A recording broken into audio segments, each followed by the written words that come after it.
Les marchés avec CMC Markets, trading de CFD sur action, Forex et indices. Salut, c'est Trado, content de vous retrouver pour cette analyse technique du jour. Regardez l'heure, il est 19h, enfin 21h22, désolé pour le retard, mais j'ai encore eu une réunion qui s'est éternisée, donc je fais la vidéo dès que je peux. Bon, que dire. Aujourd'hui, les fondamentaux ont encore été plutôt médiocres, hein, puisqu'on a juste pu constater le manque d'accord entre la Grèce et l'Allemagne, hein, l'Allemagne intransigeante et la Grèce qui parie sur le refus des Européens de voir l'Union européenne exploser pour tenter, hein, de renégocier les termes des engagements. En tout cas, les marchés n'en ont cure puisqu'ils ont continué d'enchaîner la hausse et les hausses, hein, 0,7% après 1% hier. Il est clair que tout est biaisé par le fait que l'on connaît la fin du film. La fin du film, c'est la hausse des marchés parce qu'il y a tant de milliards qui vont s'y investir que voilà, c'est une prime à la hausse et dès que ça consolide, eh bien, on en profite pour rentrer. On avait ouvert un gap dont j'ai parlé hier. Regardez, entre le plus haut de cette séance et le plus bas de cette séance, il n'y avait pas de cotation. C'était un gap dont on pouvait s'interroger sur la nature.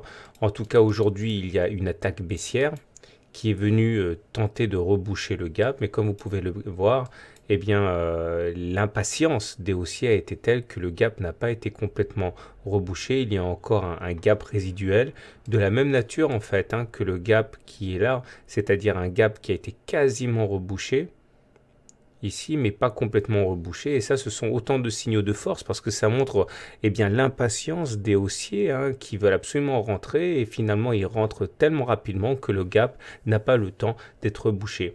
Alors là, je pense que vous en avez ici encore une fois, hein, l'illustration. Les signaux baissiers doivent être relativisés puisque la tendance est tellement haussière que si les supports, eux, jouent bien leur rôle, les signaux baissiers, eux, sont constamment invalidé. Le dernier en date, c'est le fait que, regardez, hier, on avait fait un T1, mais un T1 dans des conditions assez particulières, puisque la Bollinger supérieure et la Bollinger inférieure ne divergent pas, et dans ce genre de situation, eh bien, il est beaucoup plus fréquent de réintégrer les Bollinger inférieures, réintégrer les Bollinger que de faire un T2. Or, force est de constater qu'on vient de faire une fois de plus un T2, et toujours avec une Bollinger supérieure, une Bollinger inférieure qui ne diverge pas, c'est-à-dire que si on s'en tient aux statistiques pures, normalement, demain, on devrait avoir plus d'une chance sur deux de réintégrer les Bollinger.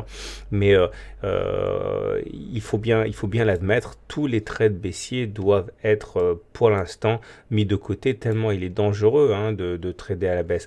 Regardez, encore un nouveau signal haussier, le RSI passe maintenant dans sa zone de surachat, il est au-dessus de 70, ça veut dire que normalement c'est la zone où on n'est pas censé spéculer à la baisse, hein.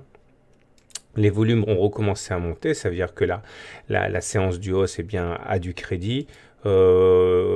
Justement, l'OBV du coup ne témoigne d'aucune divergence baissière, hein. Elle monte avec des volumes qui montent, hein. Enfin le CAC monte avec des volumes qui montent, donc il n'y a pas de divergence. Le Trix, je ne sais plus quoi trop penser, puisque le Trix, regardez, je vous ai expliqué que lorsqu'il croise à la baisse, c'est un signal de baisse, hein, à venir, mais là, il semble bien qu'il n'en soit rien. Alors, il n'est pas invalidé, on n'a pas recroisé à la hausse, mais voilà, au regard de tout ce que j'ai dit tout à l'heure, vous comprenez qu'il faut prendre ça avec beaucoup de circonspection. Le MACD, finalement, après avoir atermoyé, repasse au-dessus de son signal, invalidant son signal. Donc, le stochastique est dans sa zone de surachat depuis le 16 janvier 2015. Hein. Et comme je l'ai dit à plusieurs reprises, quand on est en zone de surachat, normalement, on ne s'amuse pas à shorter, hein, on ne s'amuse pas à vendre à découvert parce qu'on a beaucoup plus d'une chance sur deux de continuer à monter que d'inverser la tendance. Donc là, à ce niveau, pas de doute au niveau du stochastique, il ne faut qu'acheter et pas vendre, hein. Et le momentum, eh bien, est toujours en divergence baissière puisqu'il n'a pas fait de plus haut pendant que les cours faisaient un plus haut, mais on est toujours au-dessus de zéro, donc pression positive, donc toujours pareil, hein. Donc l'objectif, je vous rappelle, hein, du mouvement en cours, il est donné par la figure d'élargissement. J'ai fait un e-book là-dessus. Le premier objectif, c'est la hauteur de la première oscillation complète. Elle est là, la première oscillation complète, hein. Reporter au-dessus du point de cassure. Ça nous donnait ça, ça a déjà été rallié. Ok, ça a été rallié ici lors de la séance du 23 janvier.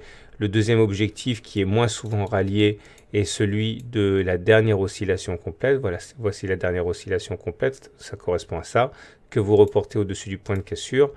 Et ça nous donne, j'en ai déjà parlé, hein, c'est pas nouveau ça, hein, ça nous donne un objectif de 5000 à peu près. Donc aussi bizarre que ça puisse paraître, eh bien cet objectif quand même très ambitieux au moment où on a cassé, on pouvait vraiment se demander si cet objectif allait être rempli. Maintenant on se demande comment il pourrait ne pas être atteint, hein, puisque maintenant on est déjà à 4840.